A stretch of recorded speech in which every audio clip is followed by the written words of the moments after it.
আর এই বাচ্চা বাচ্চা ছেলেমেয়েগুলোর সামনে বাংলার ছেলেমেয়েরা বুঝে নেবে কত ধানে কত চাল, কার কত দম আছে। পুলিশ দ্বারা পরিবেষ্টিত হয়ে ওই বীরভূমে এক পিস ছিল, পুলিশের বডিগার্ড চারপাশে নিয়ে বলতো পুলিশকে বোম মারুন।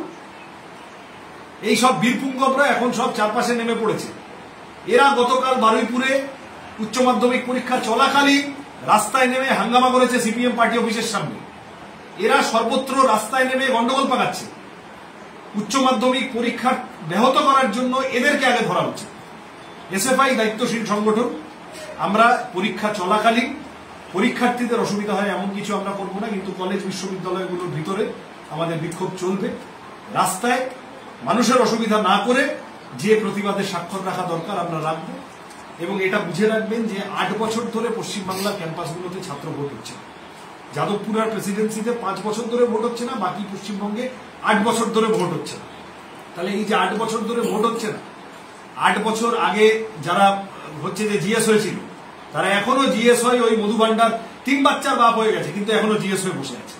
এবং ইউনিয়নের মধুভান্ডার প্রতি বছর অ্যাডমিশনের সময় টাকা, ফ্রেশার্সের টাকা, ফেস্টের টাকা, টাকা মারায় কোনো কমতি নেই। টাকা মারা কোম্পানি টিএমসি ইউনিয়ন ফিজ নিচ্ছে ছাত্রদের থেকে, কিন্তু ইউনিয়নটা নেই। তাহলে ইউনিয়ন ফিজের টাকাটা কোথায় যাচ্ছে? ফেস্ট কমিটি, ফ্রেশার্স কমিটি, বকলমে টিএমসিপি ইউনিট, এদের হাতে বছর বছর গাদা গাদা কলেজের ইউনিয়ন ফিজের টাকা ছাত্রদের পকেটের টাকা চলে যাচ্ছে। এটা চুরি না? এটা ডাকাতি না? এই অন্যায়ের প্রতিবাদ করবো না আমরা?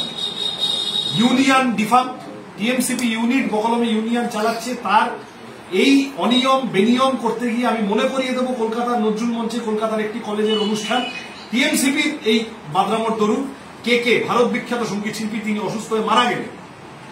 একের পর এক কুপ্রস্তাব দেওয়া, ছাত্রীদের অ্যাডমিশনে টাকা খাওয়া, উন্নয়নের রেট চার্ট ঝুলিয়ে দেওয়া, কেউ প্রতিবাদ করতে এলে তাকে মারধর করে, এগুলো ছেড়েই দিন। তো নিত্য নৈমিত্তিক ঘটনা হয়ে দাঁড়িয়েছে। ছাত্র ভোটের দাবিতে এসএফআই এর আগে বিধানসভা অভিযান করেছে, বিকাশ ভবন অভিযান করেছে। শিক্ষামন্ত্রী বিকাশ ভবনে ছিলেন কয়েকদিন আগে, এসএফআই এর কর্মীদের সাথে কথা বলতে পারতেন, কোনো কথা না বলে তাদের উপর পুলিশ লেলিয়ে দিয়েছিলেন। এই যে আরজি করের ঘটনা ঘটলো, জুনিয়র ডাক্তাররা তারা যে দাবি দাওয়া করছে, তার মধ্যে মেডিকেল কলেজগুলোতে ছাত্র ভোটের দাবি তারা করছে। অন্যায্য দাবি নাকি? ছাত্র ইউনিয়ন না থাকলে ছাত্রদের অসংখ্য অসুবিধা হয়, আর ইউনিয়নটাকে কেন্দ্র করে ঘাড়ে চড়ে মৌরসি পাট্টা লাগিয়ে রেখেছে, টাকা মেরে যাচ্ছে বছরের পর বছর, কিন্তু ইউনিয়নের কাজ হচ্ছে না। তা ছাত্ররা দাবি করবে না? মূল কথা হলো ছাত্র ভোট চাই।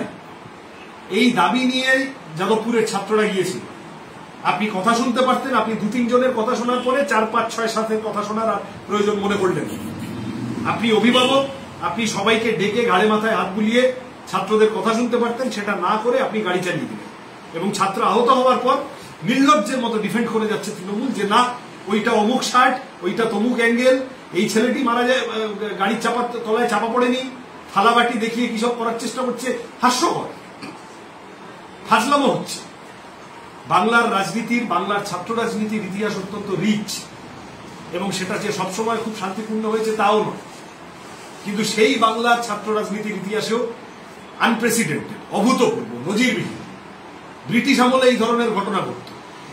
তারপরে শিক্ষামন্ত্রী ইউনিভার্সিটি প্রিমাইসেসের ভিতরে চাকা গাড়ি চালিয়ে দিলেন ছাত্রের ওপর, আর সেই ঘটনার প্রতিবাদ করতে এসে বিদ্যাসাগর বা মেদিনীপুর কলেজের মতো জায়গায় ছাত্ররা মার খাচ্ছে, তৃণমূল পুলিশ যৌথভাবে তাদের উপর আক্রমণ করছে, থানায় নিয়ে গিয়ে অশ্রাব্য ভাষায় গালিগালাজ করছে।